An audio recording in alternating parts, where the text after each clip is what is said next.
Alright, welcome back to another video. And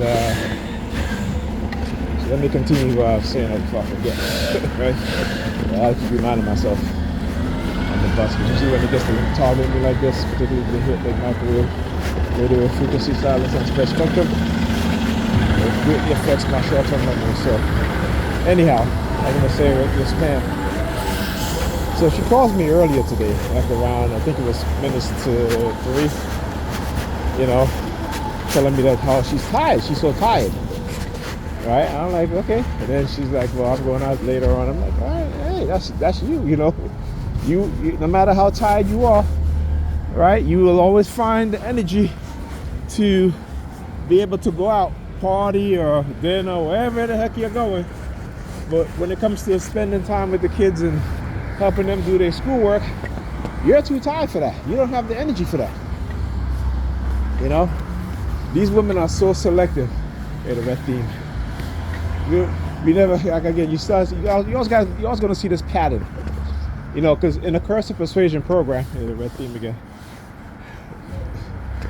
Across the street in the red do-rag on his head. He's standing there. He's looking at the silver vehicle or gray vehicle, the guy with the red jacket in there.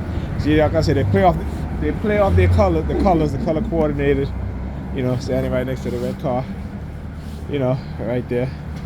Yeah, see them. Okay, and it's cold out here too, so he look like he's not even wearing a coat. So they must have just called them to activate them and come out here, stand up here, and you know, to target. Anyhow, so like I said, so she don't have the energy for none of that stuff. And no matter how tired she is, right? When it comes to being home with the kids, when she's tired, she will go to sleep. She will go to sleep, leave the kids by themselves, go to sleep, right? The kids will make a mess, what have you, go to sleep. Kids want something to eat, make it yourself. I'm too tired, this and that. But yet, as tired as she is, she can always find time to go out, right? So I texted her, I said, hey, I'm leaving. I said, you know, the kids are fed. Ethan's taking a bath. Alyssa couldn't take a bath because she's out of it. She's not feeling well. And the fact that she wasn't feeling well today and her mother sent her to school without giving her any sort of medicine. No allergy. She said she woke up, her eyes were swollen. And, you know, I said, well, you know, I'm like, you're the nurse. You know what I'm saying? You are the nurse. So I have to give her allergy medication. And I gave her Tylenol for her headache, and I let her sleep for about 2 hours, woke her up, fed her, and then I sent her back to sleep. I said, you can bathe in the morning. Ethan, on the other hand, he's not bathing. Look at another red theme again too. You guys start to see the pattern here, right? So, because this morning, Ethan got up. He didn't bathe last night because they are both tired, right? Because again, Ethan is tired. You know, he only got 3 hours of sleep. Even less than that, because his mother finished twisting his hair at 2 o'clock in the morning. And I'm just like, why don't you get it? Is, you know, I mean, listen, I've never hit a woman in my life, never ever, and I never will. But I can understand how, you know, when what's her name, Shahada Ali in her book, Black Man Guides to Understand the Black Woman, when he says sometimes you just got to give the certain woman a slap in the mouth. You know, I mean, I don't condone those violence, but at times like this, but I'm just like, yeah, I see where she's going. I think I understand where she's going with that, you know. But I wouldn't do it. I would never hit a woman. I've never will. Right? So, you know, and it pissed me off so much because I told her, I said, Pamela, you are not going to be finished with this here until 2 o'clock in the morning. Because she started around at minutes to 11 o'clock. Okay? And it's ridiculous, man. It's ridiculous. You know, she don't listen. She don't care. You know, you see your child is sick. Instead of giving her allergy medicine, you are the nurse. You should be able to look at her. You see her eyes are swollen. To say, you know what? It could be her allergies. Let me give her allergy medication. And let me give her Tylenol because her head is hurting her. But you don't just send her to school like that. You know what I'm saying? And it's ridiculous, man. It's ridiculous. And then the teachers now. I'm going to get on the teachers. So, you know, when I finally helped her do her homework, she got A's. She got A's on her homework, right? They didn't check her homework for an entire week. I had to keep asking them, did you check her homework? No. So finally today, she tells me, oh, the teacher checked my homework. I got A's, and I got a new homework package in my thing. But she's too tired and too sick for me to do her homework. So and this is what I talk about when their mother do stuff like this. This is what happens. This is what happens, because I wasn't there last night, so the kids woke up in the middle of the night because they were so tired, and they were up till who knows when. Okay, and instead of Ethan taking a shower, after he woke up, he wanted something to eat. So I said, okay, wake your mother up. You know what time you're supposed to be in school? Wake your mother up. You're supposed to be in school today at 8:05. Wake her up. You get up at 6:30. Wake her up. Go take a bath. Already iron your clothes. Go take a bath. Let her make you breakfast. And I tell him, I said, if you are going to be late because you wait for them to get up, you can get breakfast on the way to school. But no, because I'm not there, so he's going to do whatever he wants to do, just like she does. And this is the mindset that I don't want them to have. Because I keep saying to her, I said, you have to be concerned about what type of kids you're raising and how they're going to interact with people. Are they going to interact with people in a good way or in a negative way? This is what we don't do because of our conditioning. And then the cops now, they trying to, I told I was leaving, when I texted since I was leaving, they started with the police siren, with the predators now, you're predators. Oh, well, we're going to arrest you, we're going to blackmail you, or we're going to threaten to take away your disability. Man, fuck you. Do whatever the hell you want to do. Okay? Slavery is over, all right? Okay? I understand that. And even if you arrest me, you still couldn't enslave me any fucking way, because, again, I have a bad look. Red jacket, again, the red theme. A lot of red themes tonight, getting in the red car. A lot of red themes tonight, because you guys see, I keep talking about this, how they'll do certain things. Right? And then all of a sudden they'll start with the color red. Start to see a lot of color, a lot of the red color. Again, the truck. Okay? So, yeah.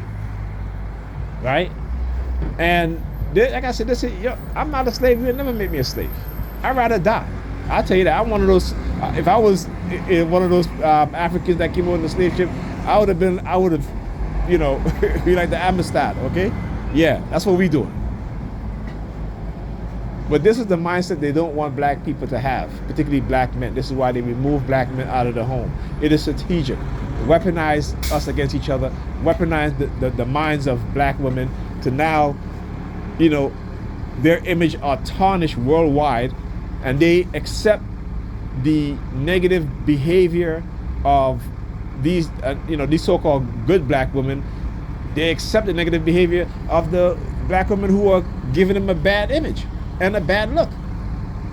And they're like, well, I'm not going to just do this.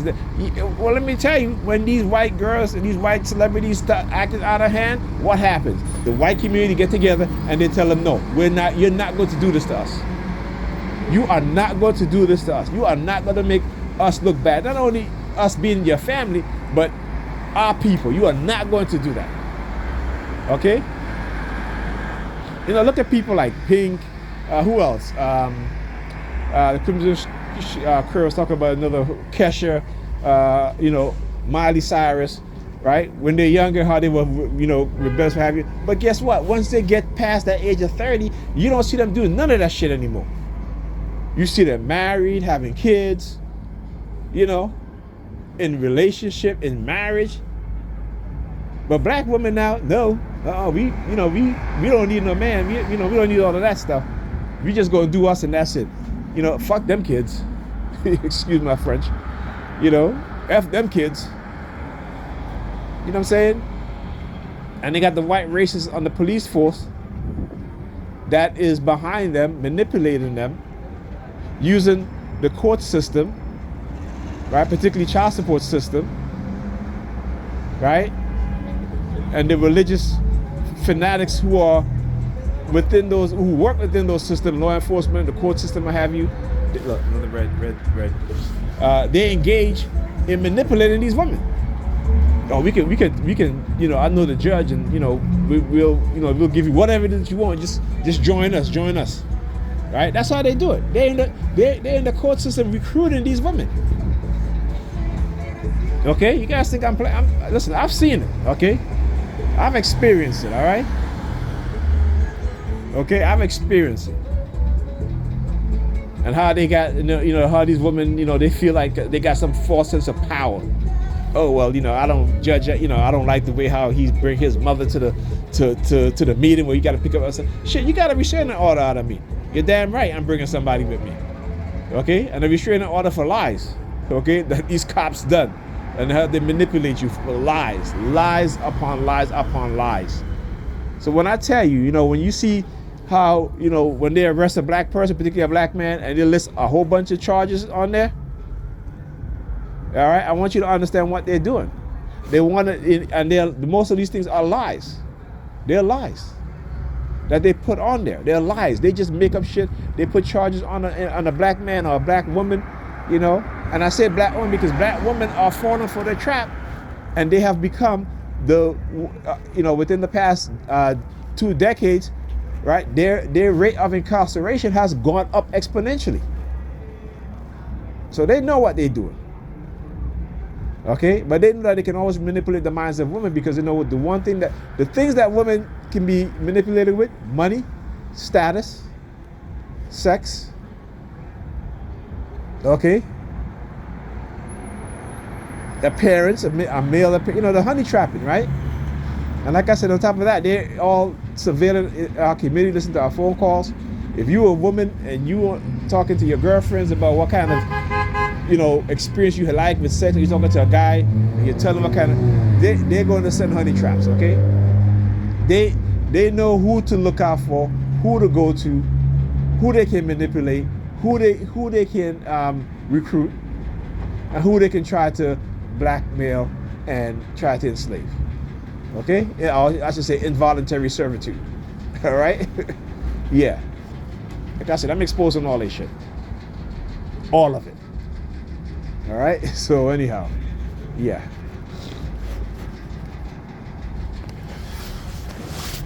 Tell you, I'm not the one.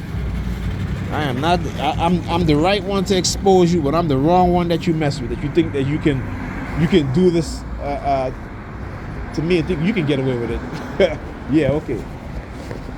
Listen, I may not have been raised with a father. All right. And I may not have been taught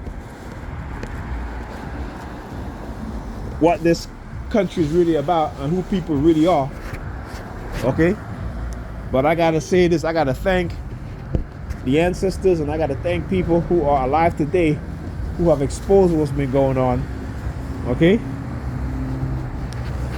And if there's one thing about me, I'm an avid learner. I don't go by the belief that, I'm too old to learn. Okay? And like I said, they were preventing me from trying to, learn certain things. And like I said, I look at my targeting, I look at it beyond my anecdotal experience as a TI, but I look at it as how they also manipulate black people, my people as a whole, and also others. How they manipulate Hispanics and Arabs to look down on black people by giving them a false sense of, again, power also, and using money and status is a thing. And like I told these Hispanic bodega owners a long time ago, I said, don't worry, they're going to find another group to replace you. And sure enough, they did. These Arabs, they're now owning and buying up all these bodegas. Okay? So, like I said, you got to understand how these white races work and how they will pin groups against each other. But ultimately, if you are a non-black person and your group is a non-black group, they're going to manipulate you to look down on black people, to mistreat black people, and to manipulate black people also. Okay? So yeah. You got to understand the game that they play. Like I said, we are a group of people so traumatized and victimized that we don't even look at ourselves as victims of white racism. You know what I'm saying? But white people can also claim victims. They say they're the victims of racism now. Okay? That's what they say. Hello. So yeah, I mean, you guys see my video all the time. I'm telling you, white people now say that they are the biggest victim of racism. They call themselves victims of racism, but they'll tell you, don't call yourself a victim of the racism that they commit against you, or the crime that they commit against you, poisoning our children, poisoning us. Don't be victim. Don't have the victim mentality. So why all of a sudden they're now claiming victim status as those who are being discriminated against in America today? Hey, Europeans never learn. They never learn. As Dr. Ray Higgins said, what do we call them? We say that they are, what is the word he said?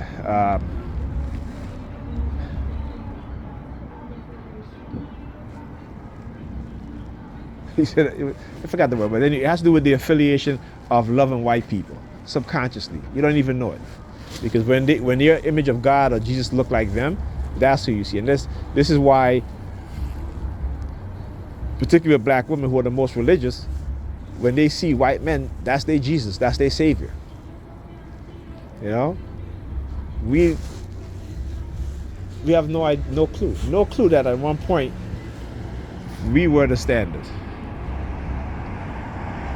And we still are. We still are. Robbing our cultures. The Arabs in Egypt, robbing black people's culture, desecrating the tombs of our ancestors, repainting the images on the walls of this tomb to make the people in the pictures lighter. This is what they're doing today. Moving all of the statues, the pharaohs who have prominent black features, to the back of the museum and putting them back into storage, while putting all the European late comers, not even pharaohs, and they calling them pharaohs. This is why I teach my children the truth. This is why I teach my daughter about Queen Emira's. Fought against the Romans, defeated them in many battles, to where they had to sign a peace treaty with her to not push further into Africa. So I teach her about Queen Nzingi. I teach my son about Khufu,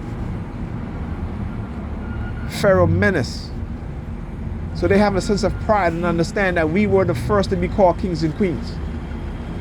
That we were the first to treat women as equal, because women were held in high regards. They were queens. They were high priestess. And we have adopted this European mindset as a people. No wonder why we're failing in all aspects. No sense of who we are, right? What Marcus Garvey says. People without knowledge is like a tree without roots. And that's exactly what we are. We are a dying people. We are a dying people mentally. We are a dying people spiritually. Because we've adopted their religion, a dead religion, a false religion. And reject our own African spiritual system, which is based off life. So when I hear my mother talk about the Trinity, the Holy Ghost, or whatever, I'm like, the Trinity was the man, woman, and the child. This is where they got the concept from, but European mindset disregarded the woman. So in European religion, the Trinity, of course, is all masculine, because they are homosexuals. Right? The 10 Commandments that they got off of the 42 negative confession of Ma'at. What does it say? It says having sex with a man having sex with a man is an unnatural thing. A woman having sex with a woman is an unnatural thing. Right? They didn't say it was a sin, they said it was unnatural. It goes against nature. Because 2 men cannot produce a baby. 2 women cannot produce a baby. Okay? Everything was based off of nature, science that we created. The Europeans saw it, misinterpreted because of how their mindset works, and gave it back to us. They gave us shit, and our minds is shit today. And I say it just like I mean it. We will disregard our family because we don't believe in the European concept of religion. We will turn our backs on our kids, our brothers, our sisters. And then we wonder why we're suffering as a people. Very own Bible that they read tell them that, right? My people will die. People are dying for lack of knowledge, right? Because they become too superstitious. They become too religious. It's in their very Bible. I tell my mother that all the time. This is in your Bible. It tells you that when you become too religious, you will be destroyed. When you become too superstitious, you will be destroyed. Because what? You turn your back against knowledge. White people didn't do that. They're building bombs, planes, mind control technology, right? Who you think designed your cell phone? Is black people doing that? No. Black people in Africa building churches, right? Majority of Africa, the people is poor, but the leaders are rich. Controlled by the white man. We are the smartest people. Anyway, I'll talk to you guys next video.